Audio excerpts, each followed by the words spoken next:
자, 오늘은 AI가 어떻게 단순한 도구를 넘어서 이제는 과학 연구의 핵심 파트너, 그러니까 동료가 되어가고 있는지 그 속을 한번 깊숙이 들여다보겠습니다. 지금 과학계에서는요, 정말 근본적인 변화가 일어나고 있어요. 보시는 것처럼 말이죠. AI가 더 이상 그냥 계산기나 현미경 같은 도구가 아니에요. 이제는 여러분의 새로운 실험실 파트너, 바로 옆에서 함께 일하는 동료가 되고 있다는 겁니다. 한번 상상해 보세요. 수십 년 걸리던 과학적 발견이 단 몇 주 만에 이루어진다면 어떨까요? 이게 더 이상 SF 영화 속 이야기가 아니라는 거죠.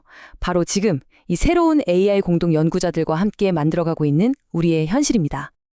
자, 그럼 이 혁명이 실제로 어떻게 펼쳐지고 있는지 현대 연구자의 연구 과정을 단계별로 쭉 따라가 보면서 한번 제대로 파헤쳐 보겠습니다.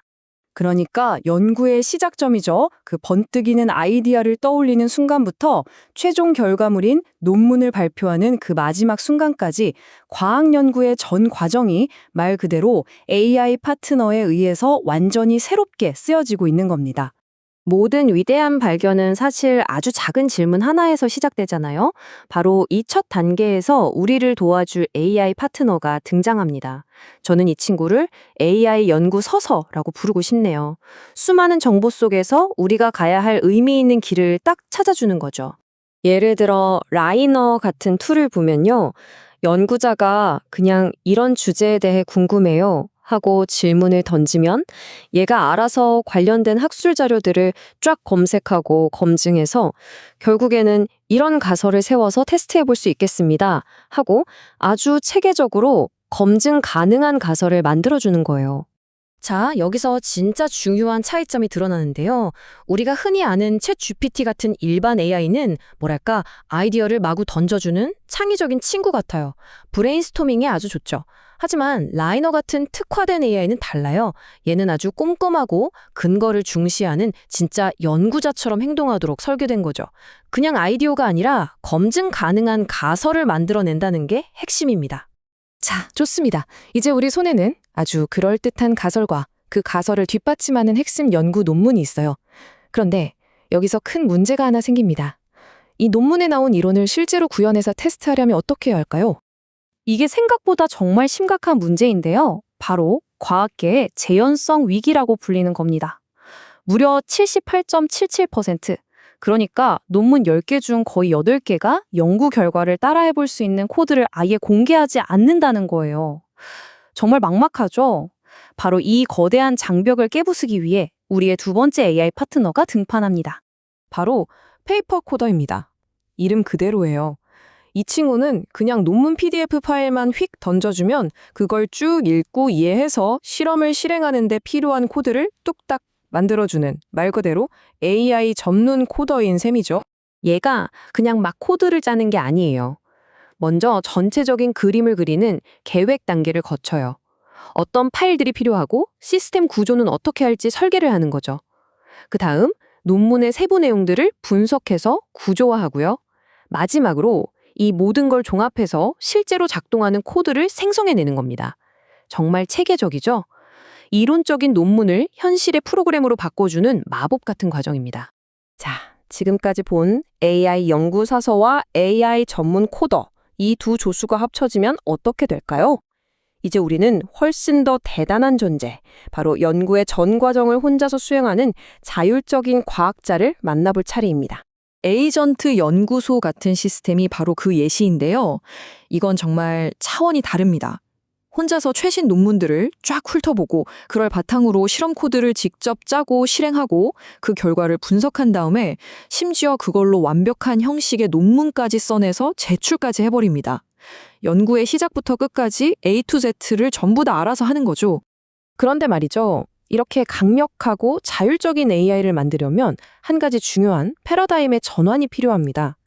우리가 그냥 자연어로 이거 해줘 라고 지시하는 방식, 즉 프롬프팅만으로는 한계가 있다는 거예요. 훨씬 더 안정적이고 예측 가능하게 AI를 제어하기 위해서는 AI를 프로그래밍하는 방식으로 접근해야 한다는 거죠. 생각해보세요. 기존의 프롬프팅은 마치 아주 예민한 악기를 다루는 것과 같아요. 조금만 잘못 건드려도 소리가 이상해지잖아요. 프롬프트 단어 하나만 바꾸거나 아니면 AI 모델이 업데이트 되기만 해도 전체 시스템이 그냥 목통이 되어버릴 수 있을 정도로 굉장히 취약합니다. 그래서 스탠포드 NLP 그룹에서 아주 멋진 말을 했어요.